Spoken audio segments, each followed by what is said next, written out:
New Balance are back again with their cricket shoes range. They've been in the cricket market since the early 2010s and been footwear for even longer than that. So they've got years and loads of experience in research and development, which they've been bringing into their cricket shoes. And year on year, the shoes just have been getting better and better. And this year's no different. And today we're looking at the New Balance CK10s for 23-24 season.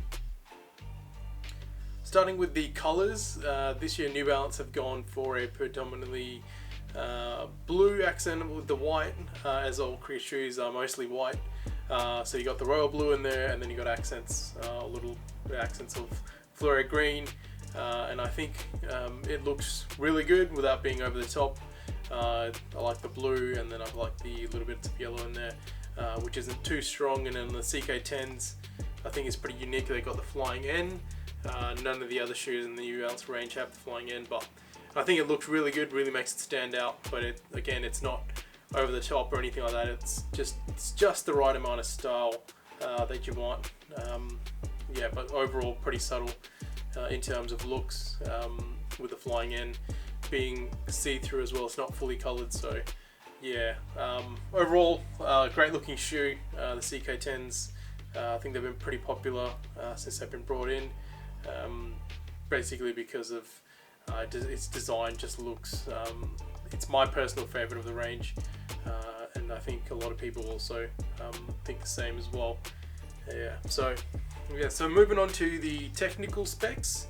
The CK10s have a 7/4 spike layout, so they've got 7 at the front, 4 at the back, and then out of the box they've also got some rubbers as well that you can replace the back shoes, the back spikes, and go for that sort of half spike layout with, I think some people prefer the half spike layout.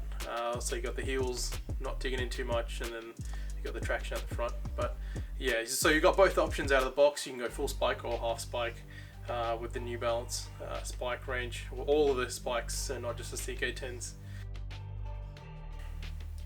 So moving on to the midsole for the New Balance CK10s, which is made from New Balance's Revlite foam technology, which basically is just it's a light cushioned feel for your midfoot, which makes for a comfortable feel and is also durable at the same time, so making sure that it lasts a decently long time as well. And then onto the upper, which is a predominantly mesh upper, which means it reduces the weight, keeping it again as light as possible. And then at the back we've got the heel sort of cup, locking in the heel and making sure the foot stays in locked and secure, making sure that the foot stays safe and comfortable whilst wearing this shoe. In terms of sizing, the New Balances are pretty true to fit, so a US 10 in other shoes will probably be a US 10 in New Balance. The only thing is with the New Balances, it seems to be quite a snug fit, so I think that's in design of trying to keep your foot nice and secure while you're playing, because I think with a looser fit, it's more likely that it could lead to a bit of injury or something like that if your foot's not quite secure. So I think that's the idea behind the snug fit, and also with the sizing as well, these are available in the standard D width, so the standard width for all shoes, or standard width for New Balance shoes. So the CK10s we reckon are ideal for batters, spinners and fielders.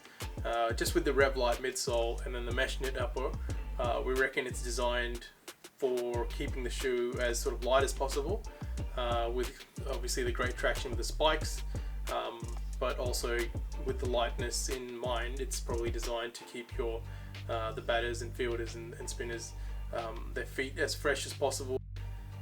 So if you want to grab the New Balance CK10s, jump in store or jump online at atsport.com.au.